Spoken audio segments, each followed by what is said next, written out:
Hello, everybody. Scott Golden here with the Golden Opportunities Coaching YouTube channel. Welcome to those of you who are new. Welcome back to those of you seasoned veterans of what we do around here. What we do around here is we bring about conversations about psychological, social, emotional, and coaching related topics. We've got over 475 options available for individuals who are interested in such, and hopefully you can find what you're looking for.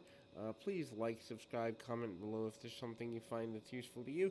We're over 500 subscribers now, which I think is really cool. We need to get to 1,000 to be able to give some money to charity, which I want to do during these difficult COVID times. In any event, we are going to talk about things narcissists say. And so that can be super challenging because dealing with a narcissist, they're super charming people a lot of the time. And so when you're dealing with a charming person, you want to believe what they're saying. You want to believe what they're feeding you. You want to believe the narrative that they're speaking. But that's kind of what they're preying on. They're preying on being charismatic enough that you're not going to question them, even if what they're saying doesn't make sense. So we'll run through about 8 or 9, maybe 10 things that is there that they may say. So the first is, if you had to choose one person, if you had to choose the most important person in your life, or basically making a choice for them versus everyone else, is the narrative that they're trying to do. Now, here's the thing.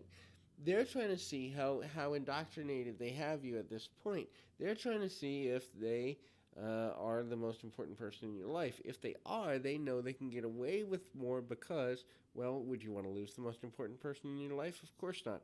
Now, if you say, no, my mom, my dad, my best friend, my whomever, my partner, whomever is the most important person in my life, then they're going to say, after all I've done for you, and they may even act emotionally hurt, they may even cry, they may get angry, but they're going to have a negative, visceral reaction to your saying, you know what, no, you're not the most important person in my life. They're searching to see how locked in you are, and then they're going to blame you if you say anything but what they want to hear. So then there's the us against the world mentality. I call this back-to-back bar fighters. So the idea of back-to-back bar fighters is I got you no matter what. Now that sounds great. We all, almost all, search for that type of relationship because there's lots of benefits to that. The problem with those type of connectives is that at the end of the day, when you anger someone like that, you've isolated yourself from the rest of your support network in the world. So by angering them and by being isolated, you've created some challenges for the future because now you're dependent on them and they're not there anymore, and now you have to start all over again.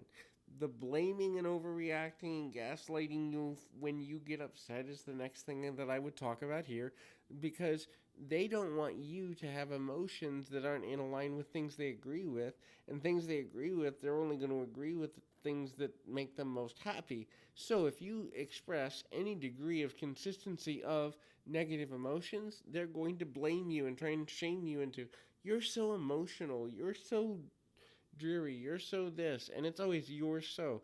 The blame language from a narcissist is huge, and then they try to turn it into things don't always have to be about you. That's huge for a narcissist.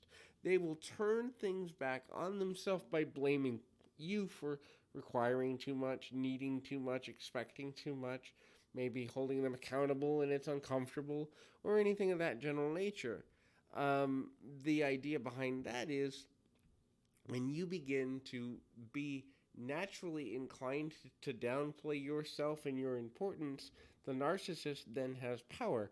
They have authority because now, if it's not about you, then anytime you want to express opinions or viewpoints that are contrary to what they believe you should be expressing, away you go. And so the next one is accusing you of being hard to like, hard to deal with, and this can take the form of no one else would put up with you the way I do. You're so picky. You're so, and again, it's the blame for traits that you have, and trying to turn them into, turn the narcissist into the martyr, because the idea is if they're the martyr, then you don't have to put you have to be the one to change. They don't have to put up with this. They're the one that deserves praise, and that's that. So then they'll say something like, I defend you, or I stick up for you, or I will always be the one that's there for you, and you're never there for me. And again, it's a blame game, making themselves overly important, making you underimportant. Any opinion that is not theirs or shared by them immediately is something that is shame worthy, which then creates problems for the future. And ultimately, there are challenges going forward from there because you're then going to modify your behavior to try to please them, not realizing that you're losing your self identity, which is what they came for in the first place. The next in that is you owe me, or basically implying that everything they've done for you has come with a price and that you should do what they want to do or behave the way they think you should behave because they have done too much. They have overgiven for your benefit, you've undergiven for theirs, and so you owe them some sort of favor in the end. The next thing is they actually will show signs that they want you to fail, but it won't be in saying it that outright. Instead, they'll make you second guess your career path, or the friends you go see, or the things you want to do, or the relationships outside from them that you want to build.